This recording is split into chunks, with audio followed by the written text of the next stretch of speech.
Vamos então começar o livro 3, né, do livro dos Espíritos, que são as leis morais. Nós vamos começar pelo capítulo 1, Lei Divina ou Natural. Características da lei natural. Nós estamos na questão 614. O que se deve entender por lei natural?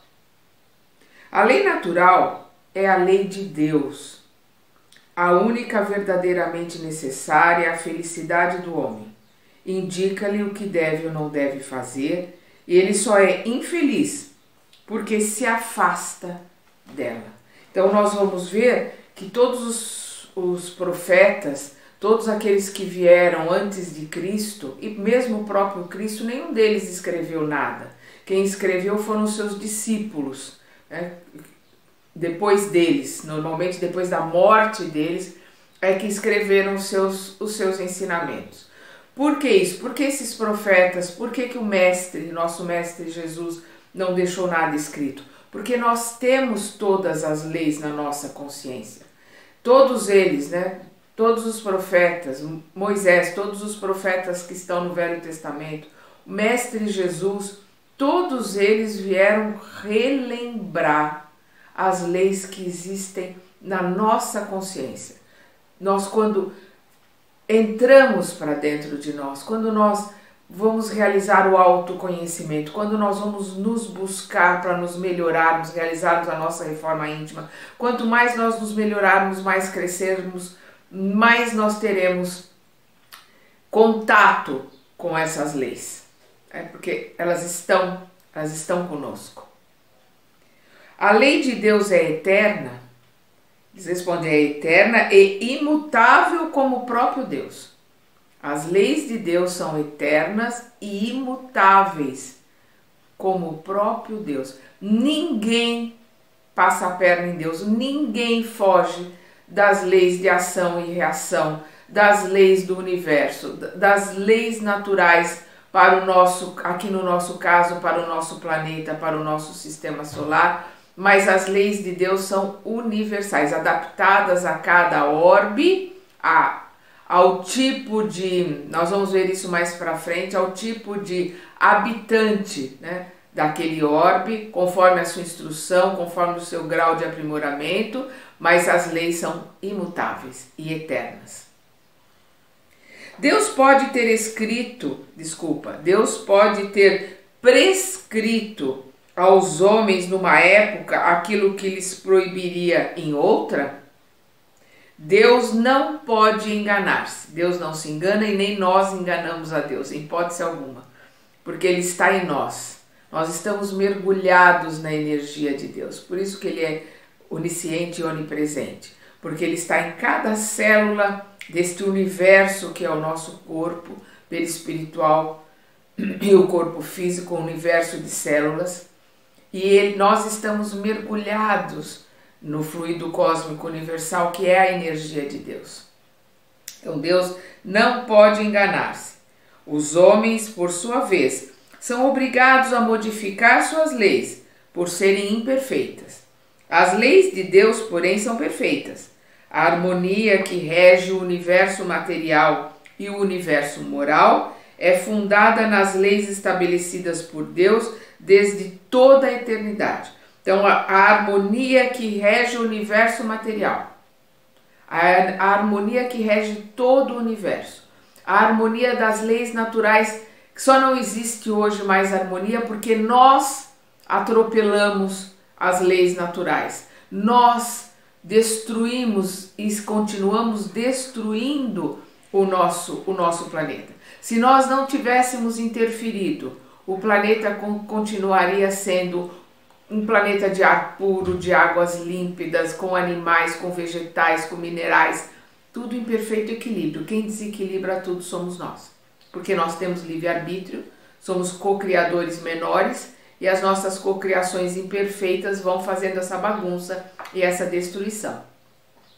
Então, a harmonia que rege o universo material e o universo moral, que é o universo no qual nós vivemos como espíritos encarnados ou desencarnados, é no universo moral que nós transitamos, é no conhecimento que existe dentro de nós, é nas atitudes e na forma que nós nos relacionamos com os outros, não só com os hominais, mas com os minerais, vegetais e animais. Tudo isso faz parte da lei moral, né? Então é o que ele está colocando aqui. Existe uma harmonia no universo material e o universo moral. Os dois estão em harmonia. E essas leis são fundadas e estabelecidas por Deus desde toda a eternidade. Que assuntos as leis divinas abrangem? Referem-se a algo mais além da conduta moral? Todas as leis da natureza são leis divinas. Uma vez que Deus é o autor de todas as coisas, todas as leis da natureza, todas as leis que regem o universo são leis divinas, uma vez que Deus é o autor de todas as coisas. O cientista estuda as leis da matéria, o homem de bem estuda a prática e as leis da alma, né? As leis morais.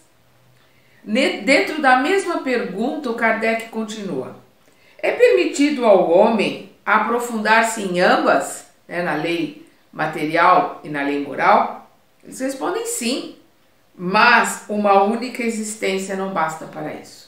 Nós precisamos de várias e várias existências para podermos aprender essas leis, termos conhecimento dessas leis e colocá-las em prática, porque nós aprendemos pela repetição. Então, o reencarne aqui na Terra é essa repetição.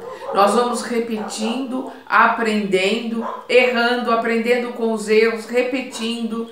E nessa repetição, nós vamos aprendendo as leis morais, que são as mais importantes para nós, que é o que nós somos espírito. A nossa verdadeira vida é no mundo espiritual e é com as leis morais que nós nos melhoramos, nos aperfeiçoamos, nos transformamos em homens, né? Homens no sentido de humanidade, de bem, para podermos usufruir e continuar aprendendo e continuar no nosso caminho, na nossa verdadeira vida, que é no mundo espiritual. Os espíritos continuam, vamos repetir aqui. É permitido ao homem aprofundar-se em ambas? Sim, mas uma única existência não basta para isso. O que representam de fato alguns anos para adquirir tudo o que constitui o ser perfeito, mesmo se considerada apenas a distância que separa o selvagem do homem civilizado? A existência mais longa possível é insuficiente. A existência mais longa possível é insuficiente. E principalmente quando ela é curta, como acontece com a maior parte dos homens. Vamos lembrar que na época que esse livro foi escrito e publicado, a vida média, né, das pessoas era em torno de 40 e poucos anos, 50 anos. Nós, há pouco tempo, atingimos uma vida média de 75, 78 anos.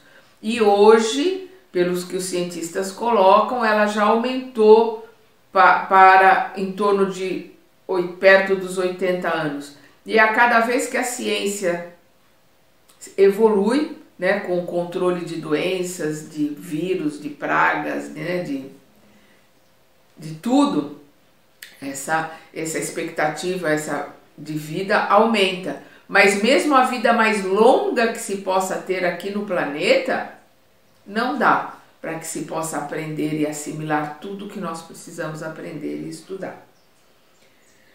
Entre as leis divinas, umas regem o movimento e as relações da matéria bruta. Essas são as leis físicas. Seu estudo pertence ao domínio da ciência. As outras referem-se especialmente ao homem em si mesmo e às suas relações com Deus e com seus semelhantes. Abrangem tanto as regras da vida do corpo quanto as da vida da alma. São as leis morais. Então ele está colocando, os espíritos estão colocando aqui, entre as leis divinas, que são milhares de leis, né? Umas regem o movimento e as relações da matéria bruta.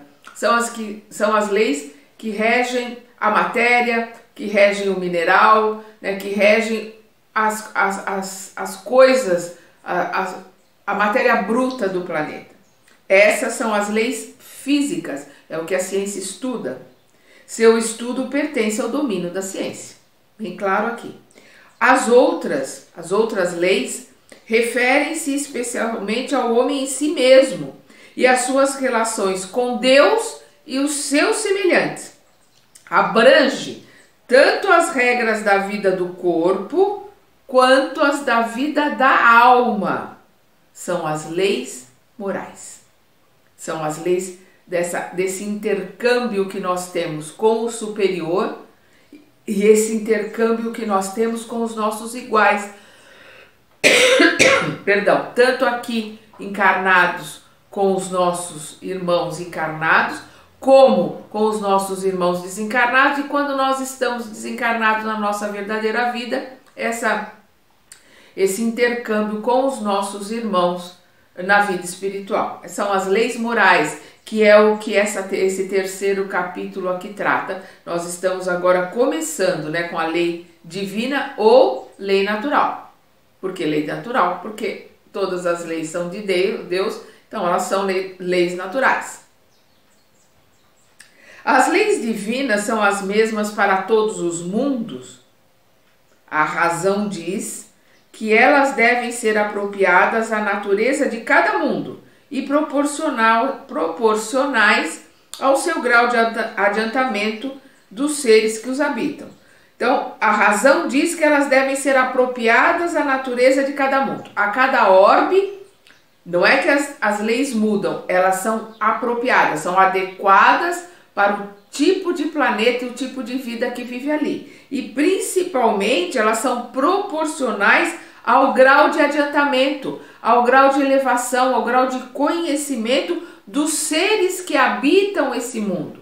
Porque o que faz um mundo ser primitivo, ser provas e expiações, depois regeneração, depois ditoso, não é o planeta, não é a terra, não é a planta, são os seres que vivem no planeta. É o nosso adiantamento moral, é a nossa elevação espiritual que vai fazer com que nós, e espero que, falando por mim, espero que eu possa fazer parte dessa mudança, que nós aqui na Terra possamos passar de provas e expiações para um planeta de regeneração. Nós estamos começando a transição. Quer dizer, a transição começou lá atrás, né? Milênios, com a vinda de Jesus, basicamente começa a passos muito lentos essa mudança, essa transição. Hoje esses passos estão mais acelerados, hoje a gente percebe, sente mais que nós estamos nessa ebulição da transição. Para o planeta se transformar num planeta de regeneração, depende de nós, da nossa mudança interior. A mudança de dentro para fora que cada um de nós vamos fazer. É só isso. Somos nós que mudamos, o planeta muda. Vamos agora começar conhecimento da lei natural. Nós vamos começar aqui a questão 619. Deus deu a todos os homens os meios de conhecer sua lei? Todos podem conhecê-la, mas nem todos a compreendem. Os homens de bem e os que querem pesquisá-la são os que melhor a compreendem. No entanto, todos irão compreendê-la um dia, pois é preciso que o progresso se realize. Aí que nós vamos ver, né, palavras do Kardec. A justiça das diversas encarnações do homem é uma consequência desse princípio, pois a cada nova existência, sua inteligência é mais desenvolvida e ele compreende melhor o que é o bem e o que é o mal. Se para ele tudo tivesse que se realizar numa única existência, qual seria o destino de tantos milhões de seres que morrem a cada dia na brutalidade da selvageria ou nas trevas da ignorância, sem que deles tenha dependido o próprio esclarecimento? Então aqui nós vamos ver a questão 171 da justiça da reencarnação. Vamos relembrar, né? Nós já vimos aqui. Questão 171. Em que se fundamenta o dogma, né? As verdades da reencarnação? Na justiça de Deus e na revelação, Pois não cansamos, aqui os espíritos falando, né? Eles espíritos, não cansamos de vos repetir.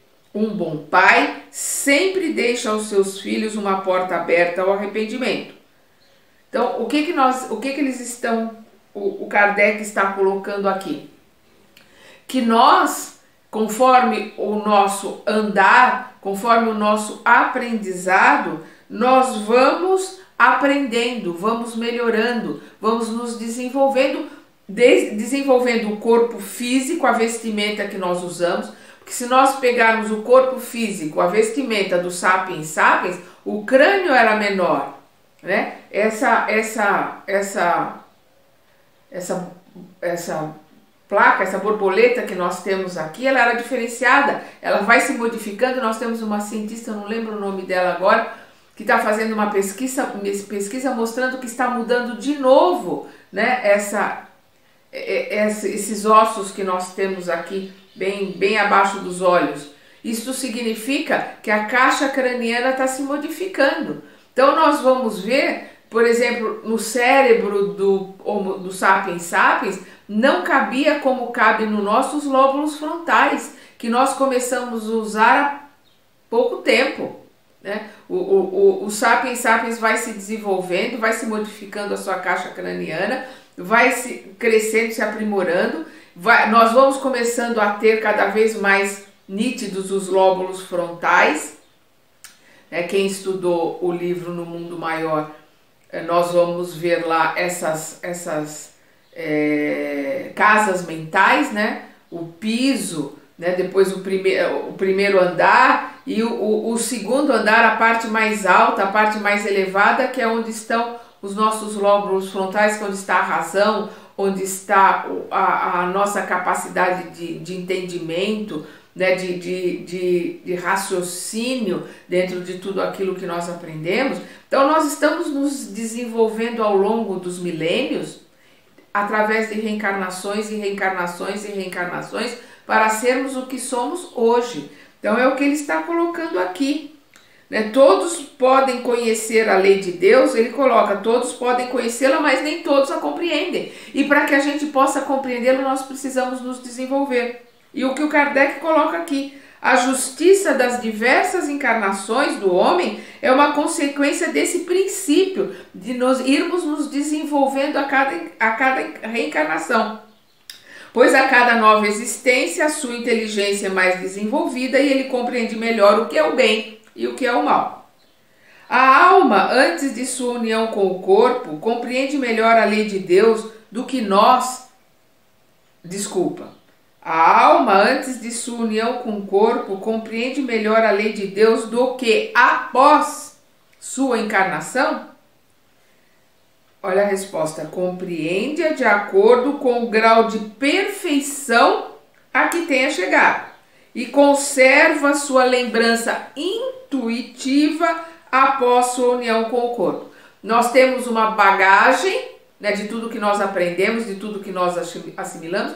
Quando nós nos unimos com o corpo, ou seja, na reencarnação, nós vamos manter no nosso inconsciente esta bagagem. A gente não perde, mas ela vem conosco na forma da intuição.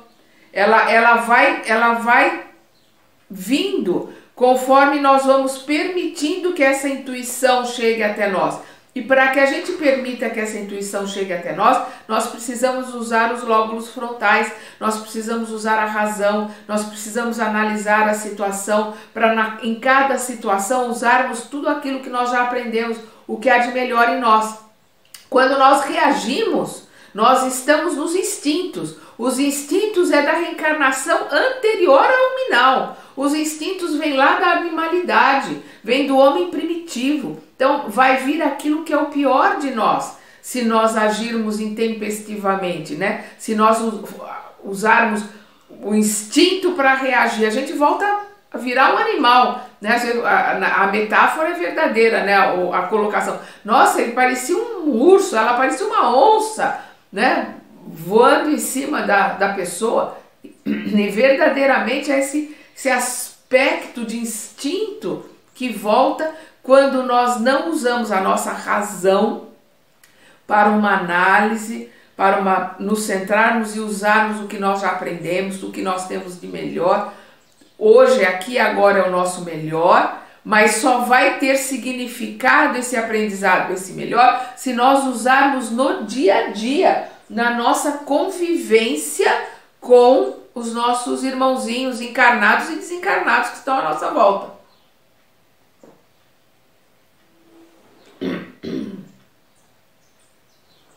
Por isso que ele compreende, né? Ele pergunta se a gente compreende melhor e antes de encarnar ou do que após a reencarnação. Eles colocam, compreende de acordo com o grau de perfeição a que tenha chegado, dependendo do estágio em que está, de quanto se aprimorou, e conserva sua lembrança intuitiva após sua união com o corpo. No entanto, os maus instintos do homem frequentemente fazem com que ele a esqueça. Porque se nós permitirmos que os maus instintos, aquilo que nós temos dentro de nós que precisa ser melhorado, que precisa ser aperfeiçoado, fique à tona, nos comande, aí nós basicamente vamos estacionar ou até regredir. A gente não regride naquilo que aprendeu de verdade, mas naquilo que a gente pensa que aprendeu, nós regredimos sim. Haja vista o livro Os Mensageiros, onde os nossos irmãos estão no plano espiritual achando que aprenderam, achando que têm condições de vir realizar trabalhos aqui na Terra e enfiam os pés pelas mãos. Por quê? Porque era só o verniz. Eles acharam que tinham aprendido. Era o orgulho que fazia com que eles achassem, não, eu já posso fazer isso, eu já aprendi. Quando chega aqui com o esquecimento, aparece o que verdadeiramente se aprendeu, aí se mostra que não aprendeu tanto como achou que tinha aprendido. Esse livro é muito importante para a gente entender a questão do livre-arbítrio aqui na Terra. O livro Os Mensageiros. Nós temos aqui no canal. Onde está escrita a lei de Deus? Na consciência. Essa pergunta 621, ela é comentada, ela é respondida, ela é falada em todas as palestras, em todos os cantos. Onde está a lei de Deus? Na consciência. Todos nós temos a lei gravada em nós. Aí dentro da mesma pergunta, o Kardec continua. Uma vez que o homem traz a lei de Deus em sua consciência, que necessidade tinha de que lhe fosse revelada? A resposta: ele a esquecera e ignorara. Deus quis que sua lei fosse relembrada. Então, Moisés veio relembrar a lei, por isso que ele não deixou nada escrito. Foram seus discípulos que escreveram. Todos os profetas, Daniel, Jeremias, Isaías, e Jeremias são considerados grandes profetas dentro da Torá, dentro do judaísmo. Nós temos depois, a segunda revelação, Jesus, trazendo todos esses ensinamentos para nos relembrar. Também não deixou nada escrito. Foram seus discípulos que escreveram. Porque Krishna não deixou nada escrito. Bhagavad Gita é um livro maravilhoso, mas foram seus discípulos que escreveram. Buda não deixou nada escrito, foram seus discípulos que escreveram. Todos esses mestres que vieram a comando de Jesus, porque Jesus é o governador da terra, eles vieram antes de Jesus para nos relembrar. E como Jesus havia prometido aos capelinos, se houvesse a necessidade, ele viria em pessoa para nos relembrar mais ainda, para nos sacudir, para que a gente pudesse melhorar. E ele veio nos relembrar todas as leis de Deus que estão na nossa consciência. Deus deu a alguns homens a missão de revelá-la, é o que nós estamos falando aqui. Sim, certamente, Todos os profetas, todos aqueles que vieram antes de Cristo, vieram com esta missão de revelar, de nos relembrar as leis. Sim, certamente em todos os tempos, homens receberam essa missão. São espíritos superiores encarnados com o objetivo de fazer a humanidade progredir. Todos esses que vieram antes de Jesus vieram para nos relembrar, para tentar nos ajudar a fazer com que nós pudéssemos progredir. Os que pretenderam instruir os homens na lei de Deus, às vezes não se enganaram, transviando-os devido a falsos princípios? Aqueles que não foram inspirados por Deus e que se dedicaram por ambição a uma missão que não lhes cabia, certamente pode tê-los transviado. Aqueles que se acharam missionários, aqueles que acharam que eram donos da verdade, tem muita besteira, tem muito dogma, tem principalmente na Idade Média, né, os falsos profetas sempre existiram antes de Cristo, na época de Cristo, depois de Cristo. Hoje nós estamos cheios de falsos profetas. Na internet, então, uma chuva de falsos profetas. Então, o que ele está colocando aqui, aqueles que não foram inspirados por Deus e que se dedicaram por ambição, vaidade, né? Aquela questão de querer 15 minutos de fama de qualquer jeito, a qualquer custo, a qualquer preço, que se dedicaram por ambição a uma missão que não lhes cabia, certamente pode tê-los transviado, pode ter transviado, modificado, atrapalhado muito todos esses ensinamentos. No entanto, como afinal eram homens de gênio, são pessoas inteligentes, de gênio aqui no sentido de inteligência, de capacidade, mesmo em meio aos erros que ensinaram, muitas vezes se encontram grandes verdades.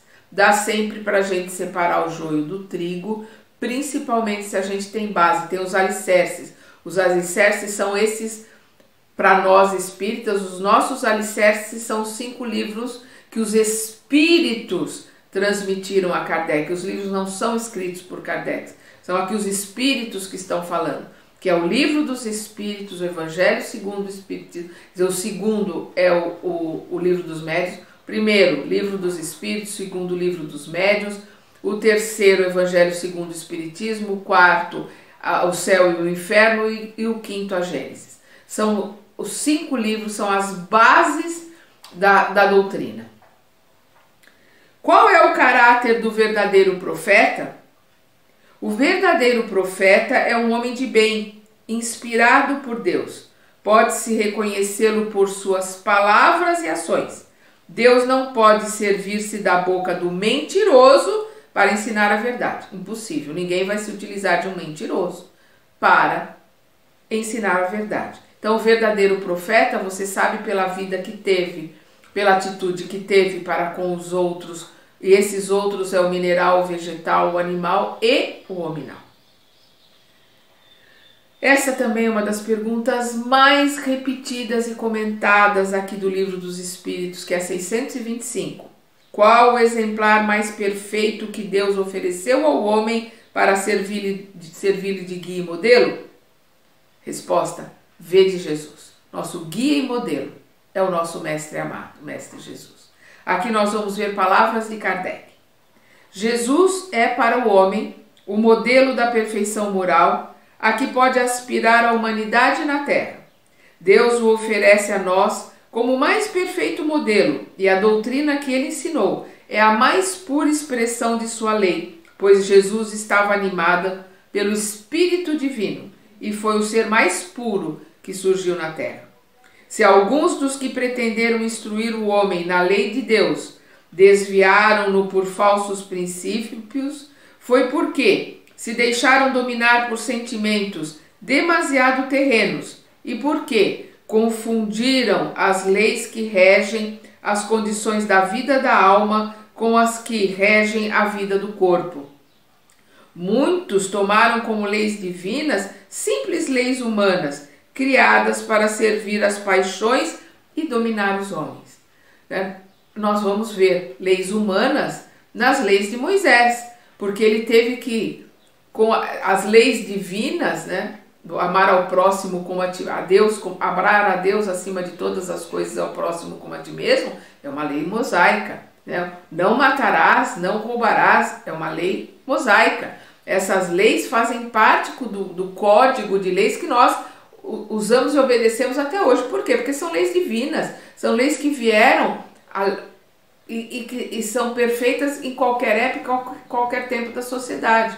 Mas nós vamos ver outras leis, outras colocações que Moisés foi obrigado a colocar para poder coordenar e para poder manter ordem naquela multidão que estava com ele ali no Êxodo, né, que saiu do Egito em busca da terra prometida. As leis divinas e naturais só foram reveladas aos homens por Jesus. Antes dele, as pessoas só as conheciam por meio da intuição. Aí eles respondem, né? Não dissemos que estão escritas em toda parte. Todos os homens que meditaram sobre o conhecimento da verdade puderam assim compreendê-las e ensiná-las desde os séculos mais remotos. Então, os profetas foram os homens de bem que meditaram, que analisaram Buda, Krishna. São homens de bem que meditaram, analisaram e trouxeram seus conhecimentos para nos auxiliar. Por meio de seus ensinamentos, mesmo incompletos, prepararam o terreno para receber a semente. Por estarem escritas no livro da natureza, o homem pôde conhecer as leis divinas quando quis procurá-las. Por isso, os preceitos que as consagram foram proclamados em todos os tempos pelos homens de bem. E é também por essa mesma razão que seus elementos são encontrados na doutrina moral de todos os povos saídos da barbárie, mas incompletos ou adulterados pela ignorância e pela superstição.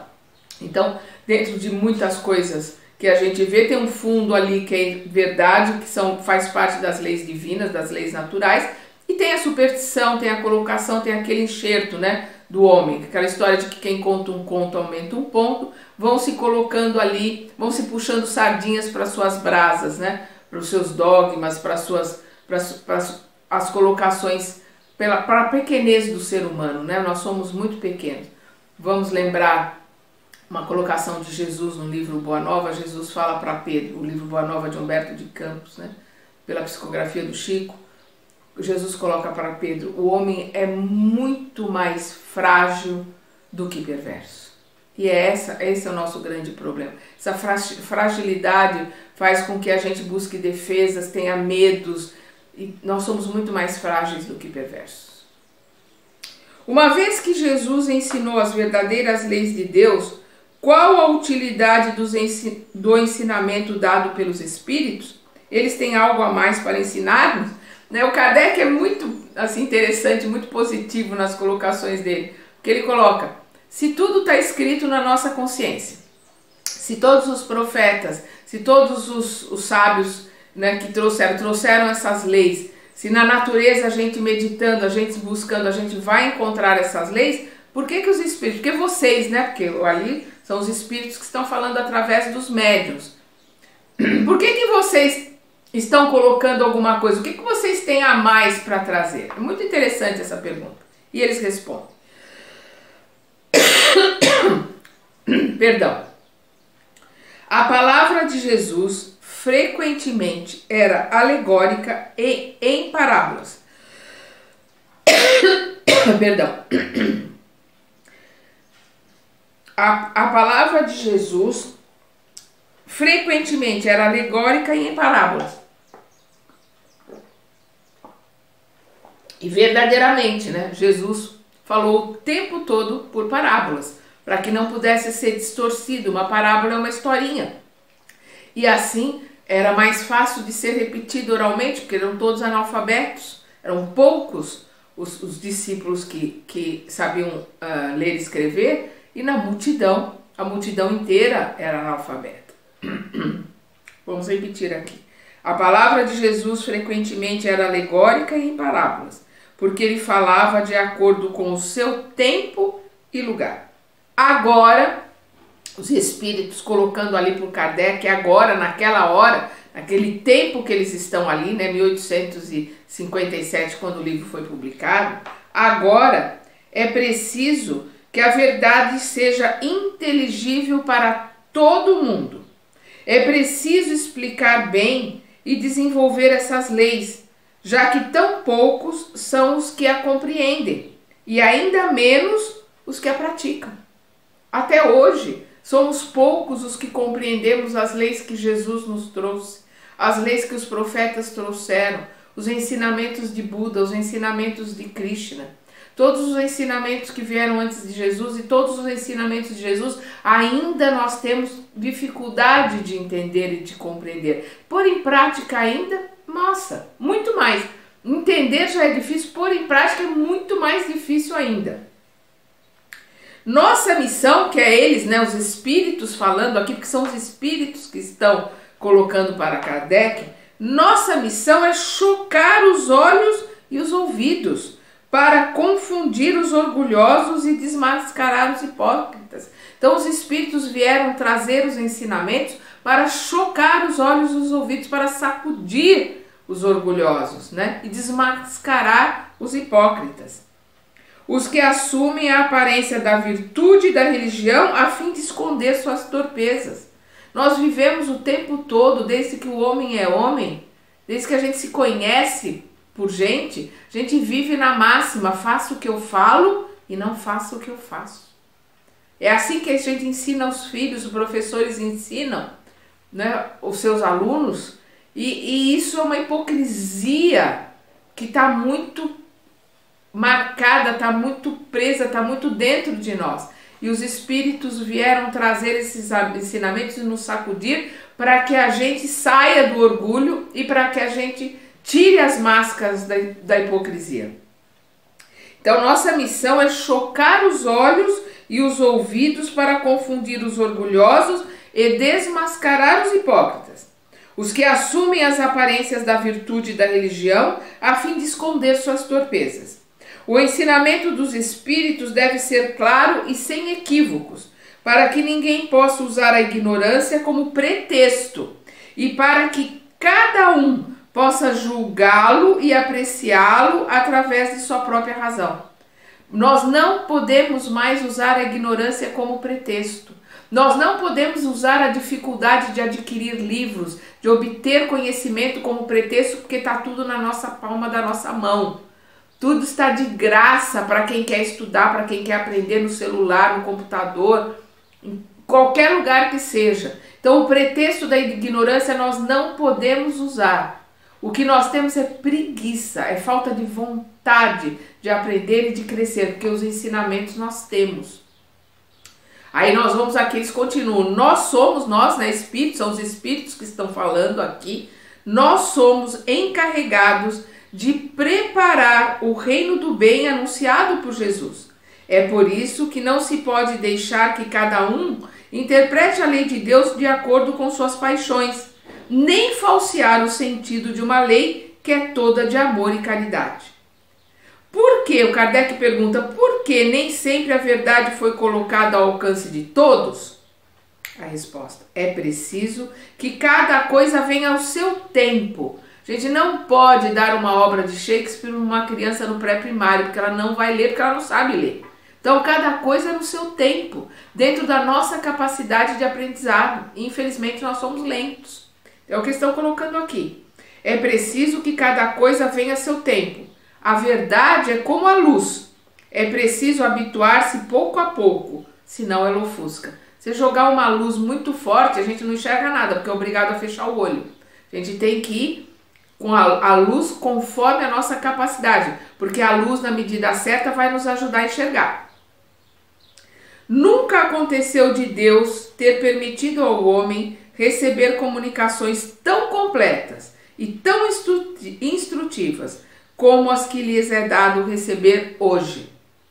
Havia nas antigas eras, como sabeis, alguns indivíduos que tinham a posse do que consideravam uma ciência sagrada e da qual faziam mistérios para aqueles que consideravam profanos.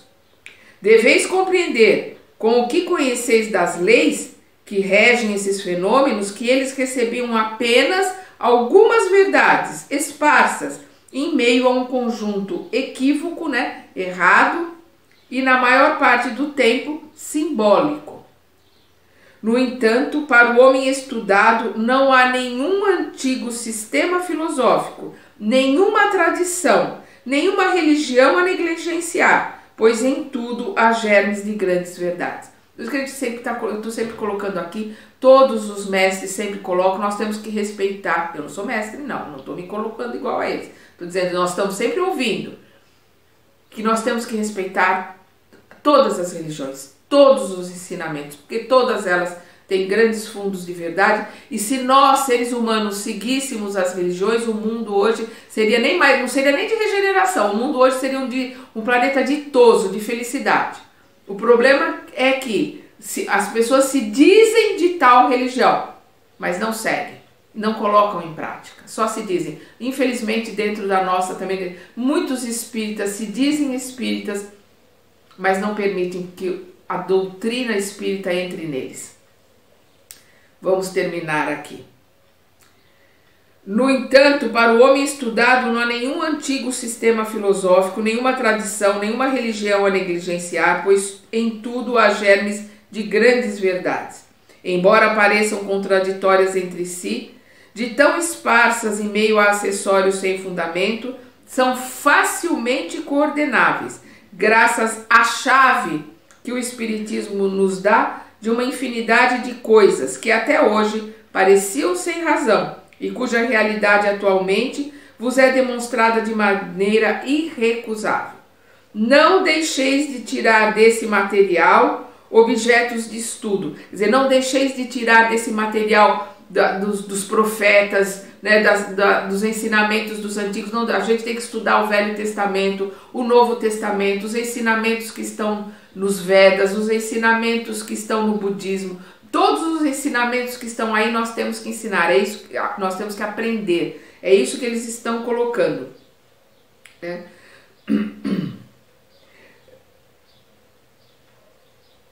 Não deixes de tirar desse material objetos de estudo. É um material muito rico e que pode contribuir ativamente para a vossa instrução. Tem livro, por exemplo, eu sou apaixonada pelo Bhagavad Gita, que é um livro pequenininho, fininho, mas com... é um livro de 3.500 anos antes de Cristo e com verdades, com diálogos, um livro fantástico. Mas nós temos aqui os espíritos nos trazendo os esclarecimentos, né? Nós nos trazendo as grandes verdades para que a gente possa colocá-la em prática no nosso dia a dia. E com a chave que os espíritos nos trazem nesses ensinamentos, nós podemos ler e entender muito melhor esses livros que foram trazidos há milênios, há tempos atrás. No nosso próximo estudo, nós vamos ver o item, o bem e o mal. Nós paramos aqui na questão 628. Até lá!